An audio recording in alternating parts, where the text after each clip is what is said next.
Good morning, everyone. How are you? Hope you slept well. Hope you had some dreams. And if you did, I would invite you to join my dream interpretation group, where we have a community of believers who interpret dreams, some that don't, but are sharing dreams. If you like these videos, I am on like day 23 out of 30 days. So if you like these videos, share them, like them. Know other dreamers out there, let them know about them. Today I want to talk about spirit travel, transrelocation, translation. I think it's kind of a controversial topic. I don't know why. I mean, I think people think that, oh, it only happened in biblical times, but it doesn't happen now. And I don't know anybody that it's happening to, so it must not happen at all. I think it happens. I think people just don't talk about it.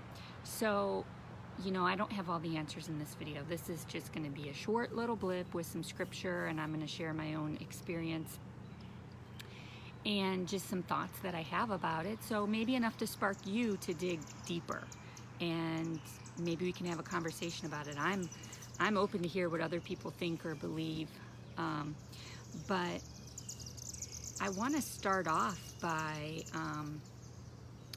you know, one of the clearest, I think, transrelocation stories in the Bible is in Acts 8.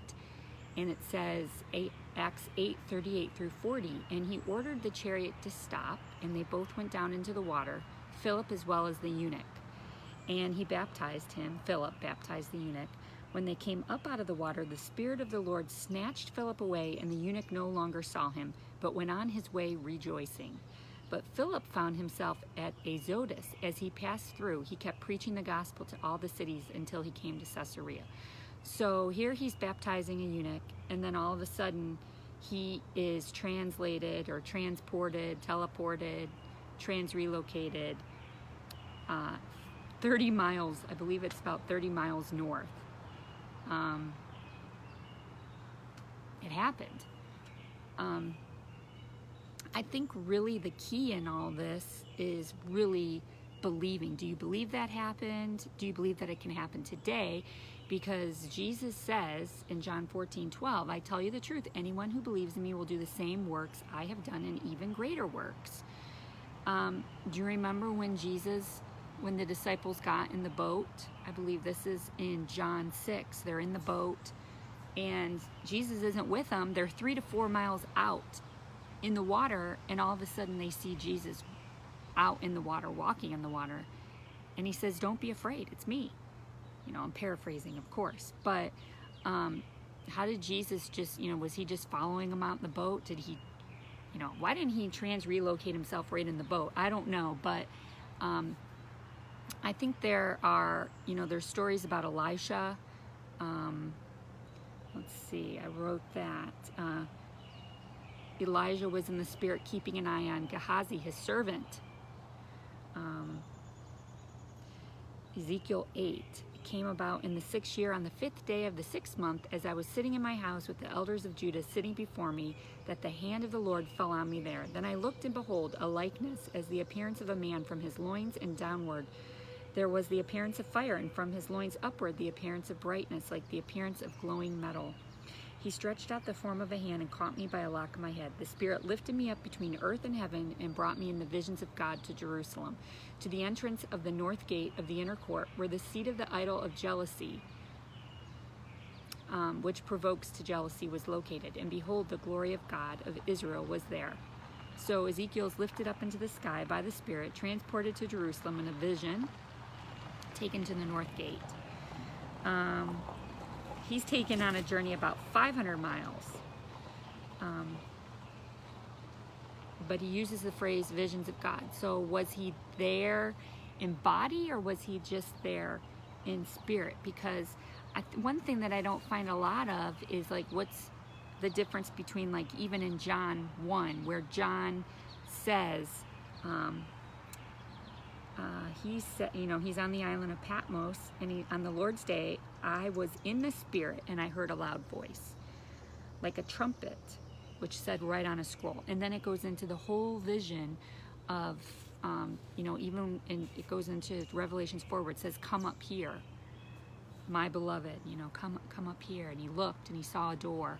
So Was he in the spirit? Was he actually physically there? So I've often heard that translation is when you're in the spirit, and transrelocation is when you're physically, body, soul, mind, spirit is actually relocated to another place. I'm sure that's up for debate because that's just words, but I think there are different ways to travel in the spirit. And so my experience is that, and this happened to me while, I can't remember if I just went to sleep or it's like I closed my eyes and went, but I do know that a lot of times when I go into experiences like this, I can feel tremors, like it's like right when my body's starting to rest, I know if I'm going to go somewhere. And in this one particular time, I just laid down, and I don't know if I've been sleeping for a while or not, but what happened is I felt these kind of tremors, and then it's like a wind came. It wasn't like a real wind, but it was like a wind in the spirit. That's the only way I can describe it. And it's like it went and it blew me right out of my body. So I don't think I was physically where I was at, but I all of a sudden ended up in a room, and I remember thinking, what time is it? Like, one, where am I at, and what year is it? Because it was in a very simple, I would say, farmhouse, and there was a woman, and she was crying, and she was weeping, and she was praying, and I remember, she looked like she was Amish, or just really simplistic home in a bedroom. And I remember thinking, I'm going to pray for her. And when I put my hands on her and began to pray, I really realized, oh my gosh, my body isn't here. This woman doesn't know I'm here. I'm in the spirit. And I could feel and sense everything that was going on with her.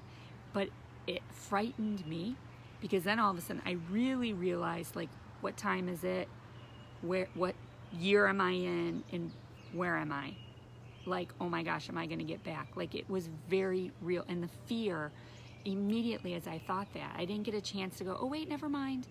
I was back in my bed. And I remember thinking, did that just happen? Because sometimes these things happen, and then if you go back to sleep, or you don't take notice to grab hold of it and write it down and then meditate, talk to the Lord about it the next morning, you will wake up and you will go, that was weird. Did that really happen? And then as you go throughout your day, it literally is like a fleeting thought that just goes away, and then you never remember it until maybe years later you go, I think something like that happened. So you have to, I always keep a journal by my bed, and I write things down, sometimes in the middle of the night, sometimes not. That particular thing I did write down in the middle of the night. But then I went right back to sleep, and I didn't go back to that place. And what did that mean? And what happened? And what's the fruit of that? You start testing and judging all these things, and I don't really know.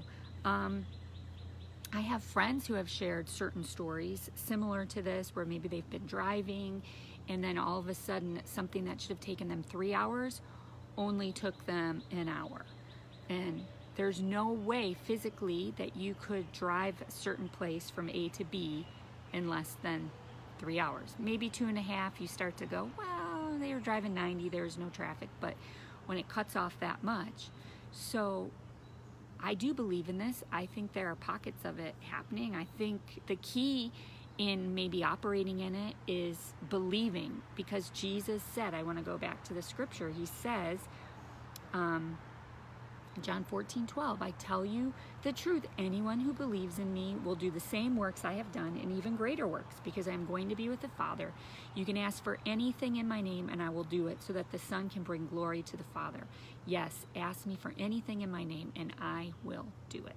So if you would like to experience transrelocation, translation, spirit travel, whatever you want to call it, I think it would be best to ask the Lord for that, and then let him take you to that place. Study it within the confines of the Bible, because we know out in the natural or in the New Age world, they're already doing these things. And you don't study the counterfeit so that you can do the real thing. So I'd just like to say a quick prayer. I'd like to experience more of this.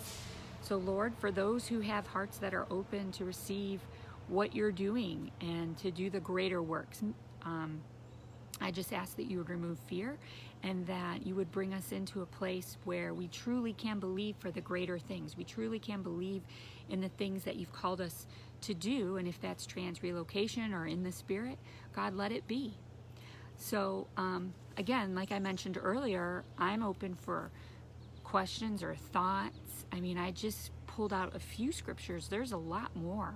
I'm sure you can think of other scriptures where people are traveling in the Spirit.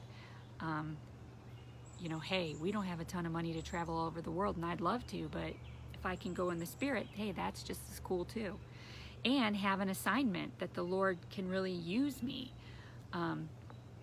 So anyway, again, leave your comments. If you want to be a part of my dream interpretation group, you can find it on my page. I'll post it in the text here in my video as well.